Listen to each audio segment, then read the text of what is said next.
Off the Cuff is supported by Patreon. Join today and become an honorary producer and get in-show credit on every episode.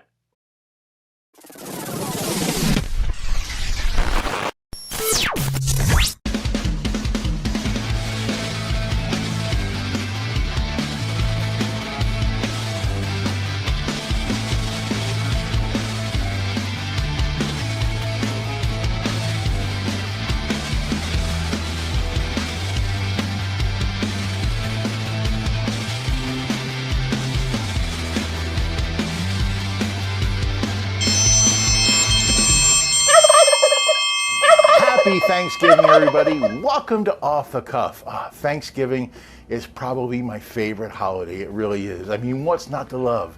You have the food, you have the parade, you have the food. Did I mention the food? I just love Thanksgiving. As a matter of fact, the Thanksgiving meal is the first meal I ever learned how to cook. Yeah, turkey stuffing the works. But on today's show, I'm not worried about the turkey and the stuffing. I'm going for a dessert and a side dish. For the dessert, I mean classic pumpkin pie. I love pumpkin pie. I'm going to show you how to make a sugar-free pumpkin pie that's so good it will fool your friends, and it's really easy to make. Then I'm going to make a very famous side. What side is that, you ask? The famous, sometimes infamous, green bean casserole. Can you believe I've never had it? I've certainly never made it. Today will be the first time. I'm going to make a version of the green bean casserole that's low carb and hopefully really, really delicious. I'll let you know. So the food part of Off the Cuff Thanksgiving is all set. Now for something extra. What holiday is complete without a Charlie Brown special? Yeah, we all love Charlie Brown. Well, guess what? I've come across a new portion of a new special. Yeah, it features Charlie and his adult daughter Charlene. And it's about Thanksgiving. And I have a clip of it. Here, watch. Good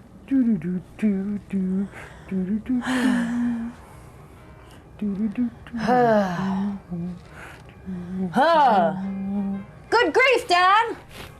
Can't you hear me sighing? Sweet Babu, what's up? Dad, please don't call me that. Well, Aunt Sally used to call Uncle Lion's that all the time. I think it's cute. Well, I hate it. And he's not my real uncle. It's not like Sally didn't try. Actually, she still is. Boy, does she have a crush on Linus. I have real problems, Dad. Oh, what are they? Maybe I can help. These are deep psychological issues. I don't think you can handle it. Well... And don't tell me to go to Lucy. She's not a real psychiatrist. And she just tells my problems to the whole neighborhood. Well, I went to her. Look how I turned out. Well, what do you want for 5 cents? I don't know that I want to come to Thanksgiving this year. Oh, rats, why? Dad, it's nuts around here. Yeah, peanuts. You know what I mean. Oh, think of all the things you'll be missing. The food? The food? Really? I mean, everyone else gets turkey and stuffing and cranberry sauce.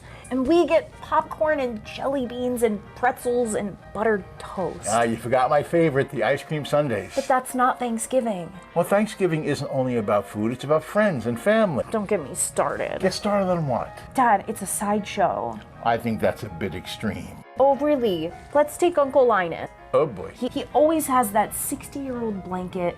It's dirty, it smells, it's gross. Yeah, but he shapes it into a pilgrim hat. It's very festive. And then he drinks some wine and goes on and on about the great pumpkin this and the great pumpkin that. Okay, he's a little eccentric. Dad, when you bring out the pumpkin pie, he cries and talks to it. Okay, he's very eccentric. And then there's Pigpen. Whoa, whoa, whoa. He's more your mother's friend. He hasn't showered since, like, ever, and his name's Pigpen. Who names their kid Pigpen anyway? Well, his parents did go to Woodstock. The concert, not Snoopy's friend. Oh, don't get me started on Snoopy. You love Snoopy. I know, but ever since he became a worldwide celebrity, he's insufferable. Babu. Dad. Sweetheart, he's been made into a Macy's parade balloon 8 times. That's a world record. Yeah, and now his head's as big as one of those balloons. Oh, he's not that bad. He wears an ascot. only on holidays and when he visits the White House. And then Lucy comes over. She just complains about everything. Schroeder is a world-famous concert pianist. He's 60 and he still uses a Fisher-Price piano. Well, he has very tiny fingers. But can't you see, Dad? It's crazy. I just want a normal Thanksgiving. Well, this is normal. Nobody's perfect. All right. Linus has his blanket, and Lucy is crabby, and Snoopy has an attitude, and Schroeder has tiny fingers, and I'm wishy-washy. But we're all your family, and we love you. Dad. And if you want to spend Thanksgiving somewhere else, that's fine with us. We understand. Oh, Dad.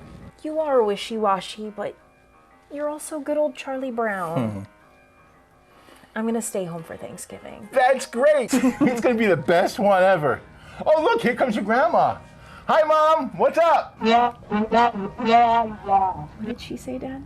Oh, she said, here are the ingredients. Okay, here are the ingredients. First up, the low-carb pumpkin pie crust.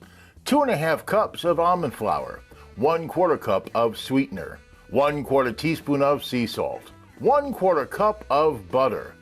1 large egg, and 1/2 teaspoon of vanilla extract. And now for the sugar-free pumpkin pie.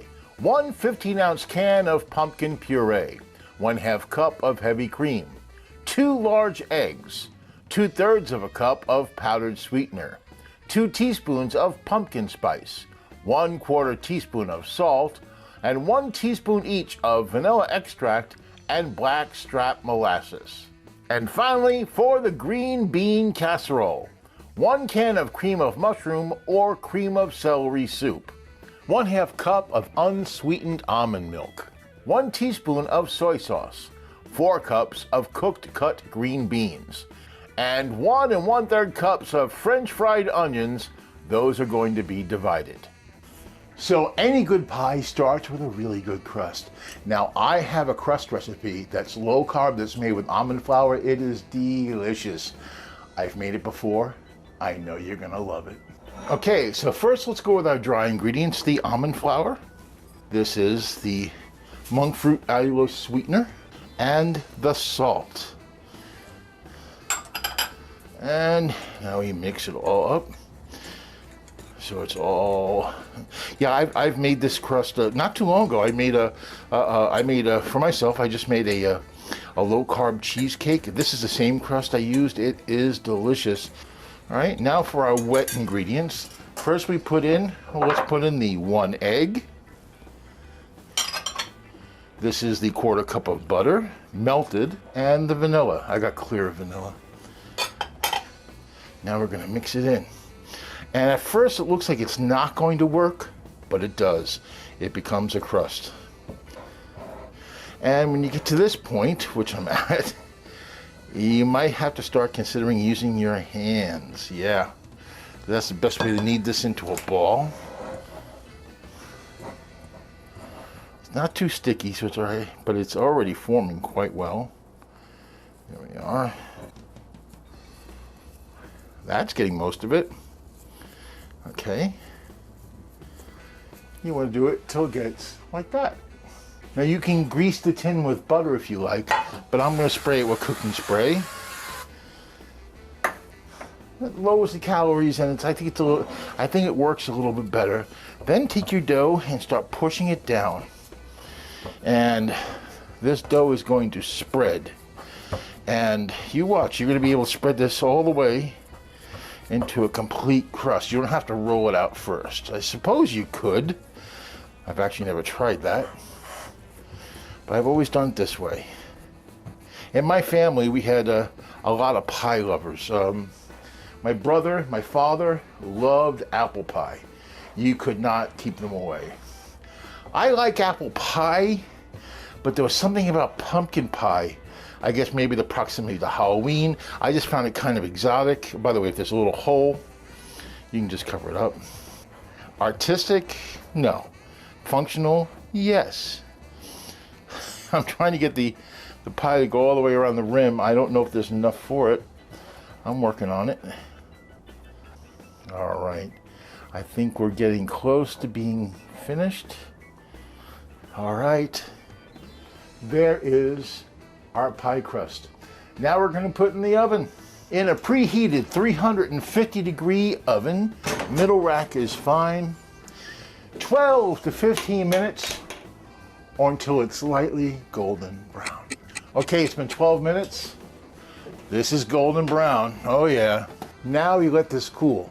While this cools, let's work on the pumpkin filling.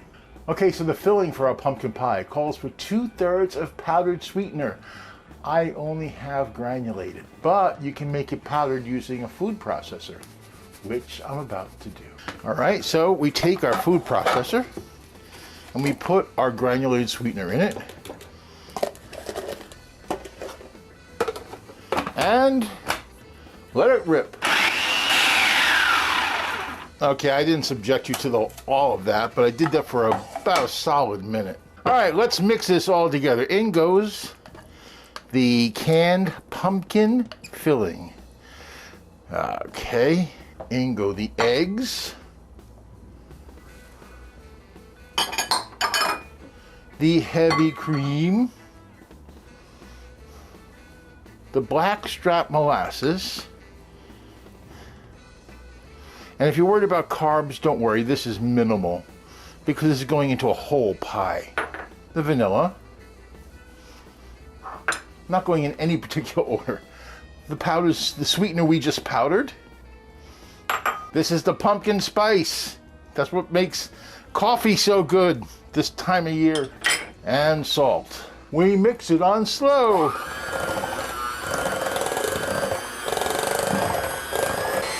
And a little faster now.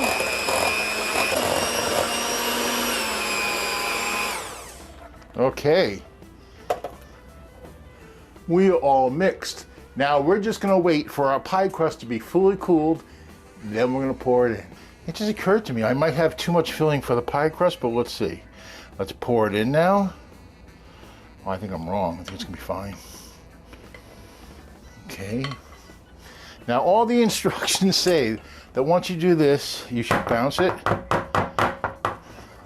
like that. Oh, it does work.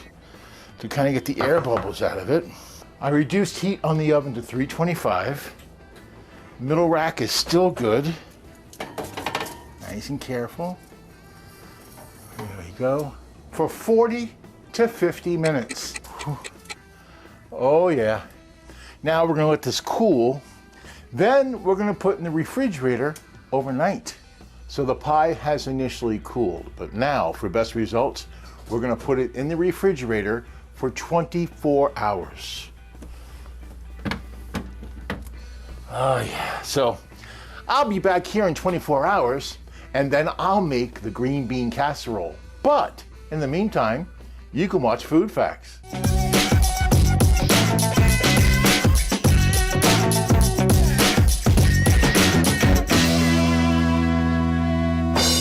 You would be hard pressed to find a dessert that's more associated with a holiday than pumpkin pie and Thanksgiving.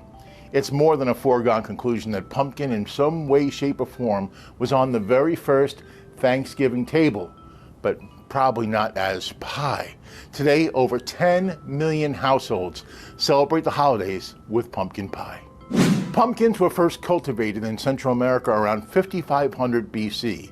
Then they found their way to the New World, and then they were mentioned in Europe around the year 1536. A few years later, they were found all over England. In England, pumpkins were referred to as pompions, yes, which comes from the French pompons, which basically means and refers to the gourd's rounded form. In the 17th century, pumpkin pie was quite different from the pie that we got today. In a French cookbook in 1653, it recommends boiling the pumpkin in milk and then straining it before pouring it into a crust. In 1670, Hannah Woolley's Gentlewoman's Companion called for a pie filling with alternate layers of pumpkin and apple. An early New England recipe called for a hollowed out pumpkin to be filled with spiced milk and cooked directly on a fire. There was also an English recipe which added spiced apples. By the early 1800s, pumpkin pie earned its place as a part of Thanksgiving as the holiday grew in importance in New England. In 1705 in Colchester, Connecticut, They actually postponed Thanksgiving for a week because of a shortage of molasses that was used to make the pie.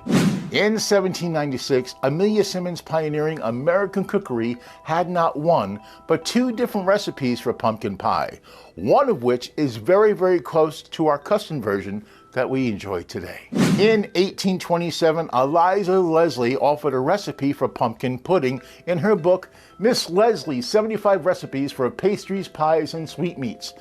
Basically, the pudding was pumpkin pie filling poured over puff pastry.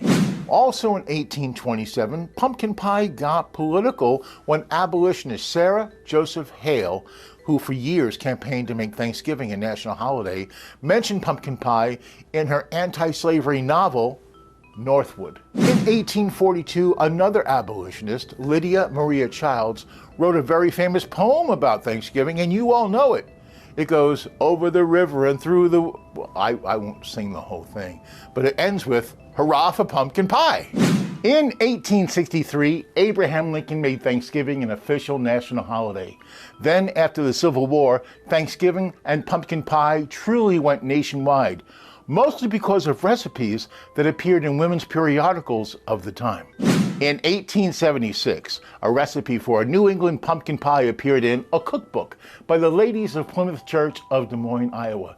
This recipe is essentially the same recipe that we still use today, only we don't have to strain and cook all those pumpkins.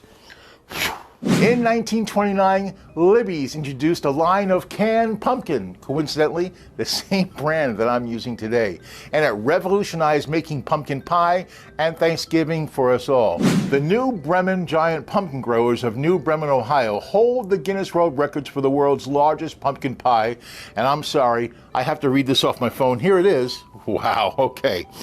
It was 20 feet wide, it weighed 3,699 pounds, it used 1,212 pounds of canned pumpkin, 109 gallons of evaporated milk, 2,796 eggs, 7 pounds of salt, 14.5 pounds of cinnamon, 525 pounds of sugar, and 440 sheets of dough.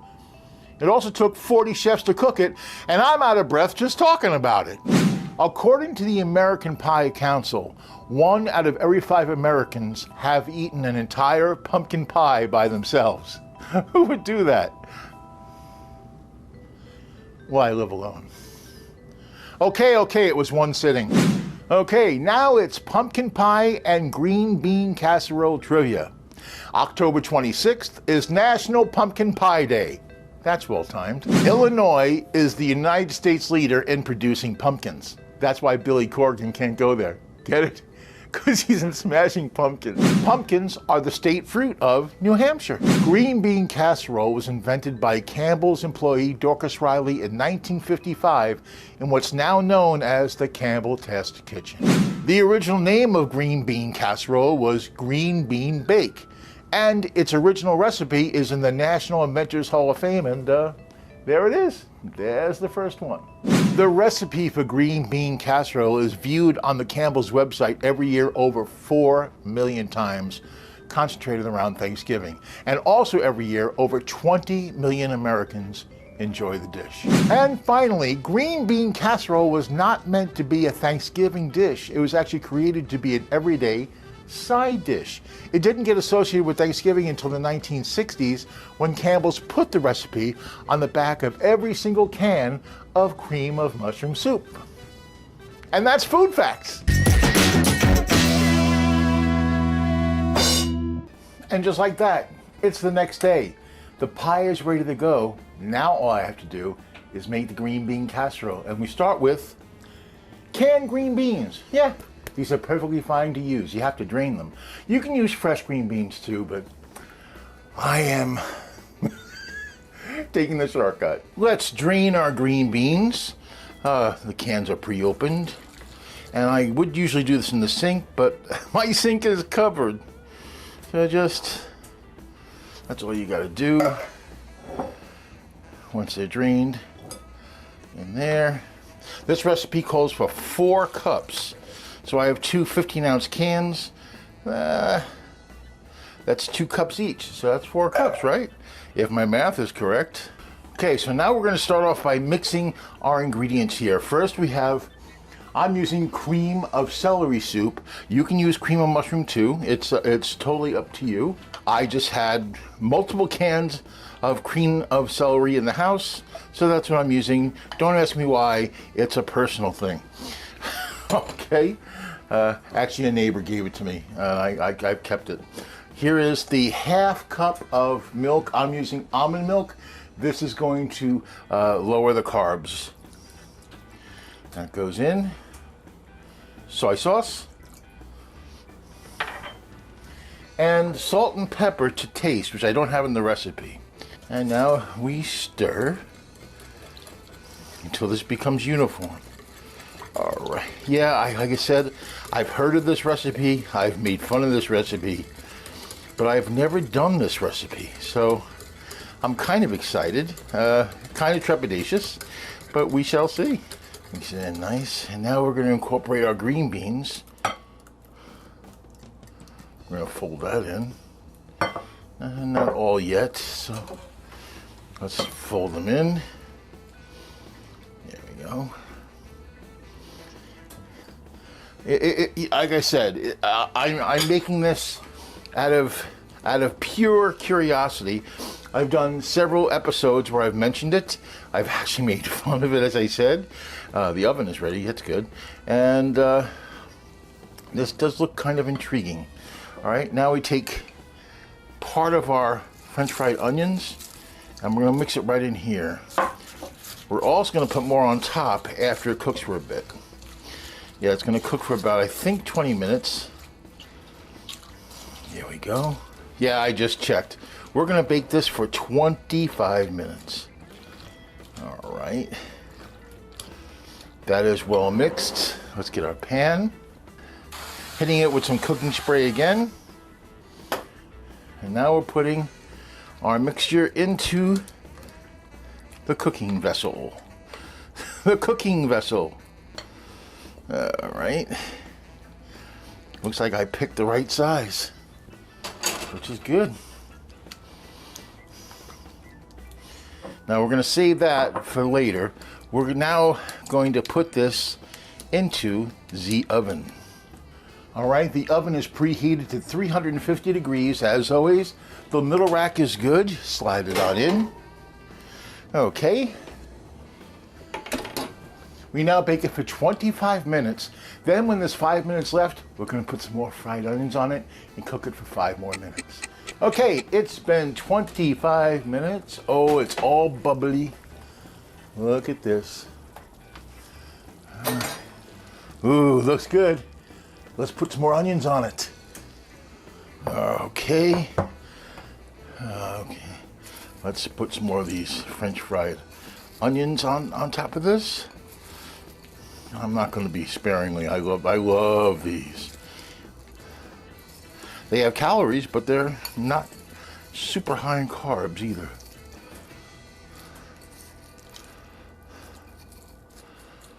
All right. Okay. Yum yum. Back into the oven for 5 more minutes, and then it will be done.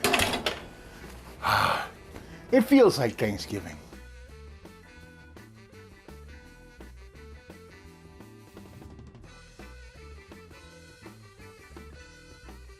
It's time to eat. Happy Thanksgiving, everybody. I have to tell you, this is the first time I ever made a pie. Much easier than I thought. And the first time I ever made the green bean casserole, and it looks great. I can't wait to taste it. I will say one thing. I think my pie, it said to put it in for like, almost 15 minutes, but I think it was a little bit too long because you could see the crust got a little burnt. That's okay, I can take that off. So when you make yours, if you make yours, be careful not to burn the crust. I even covered it with foil and it still got overdone. The great thing about both these dishes is you can make them the day before, so you don't have to go crazy on the day of. The pie really needs to stay in the refrigerator overnight, and you can actually make the casserole, put in the refrigerator, and reheat it the next day. Now I have to decide which one I'm going to eat first. I'm going to try the casserole. Hey, savory before sweet, right? I've never had this before. It looks really good. And I will give you my honest opinion if I like it or not. I really will. It looks great. Let's get a nice forkful here. That's healthy. Here we go.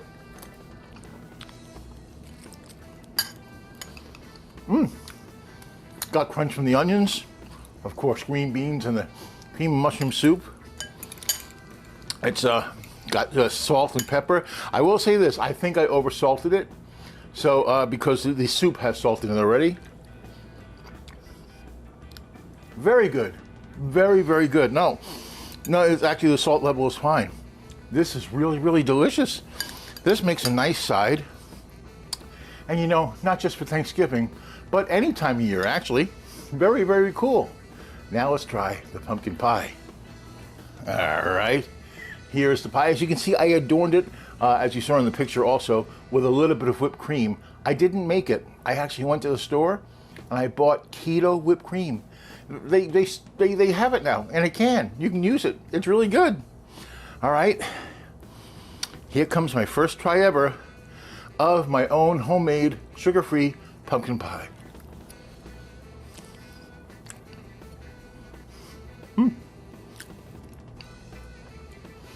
Whoa, that is delicious. Oh, it's smooth, it's creamy. Oh, it just tastes really good. It's sweet. You can taste the pumpkin, of course. It's just got so, the pumpkin spice does come through too. It has so many great flavors. It tastes so fresh because it is. It's not one you buy in a box. Oh, this is absolutely terrific. You put this on your Thanksgiving table. You notice I'm taking a third bite. You put this on your Thanksgiving table, you will be a hero, especially when you tell them it's sugar-free. That is really good. Both of these recipes are winners. Oh yeah. And that's it for this week. Thank you so much for tuning in. Happy Thanksgiving. And remember, until next time, 2 weeks from now, be well. Wait. Eat good. And don't forget the cranberries.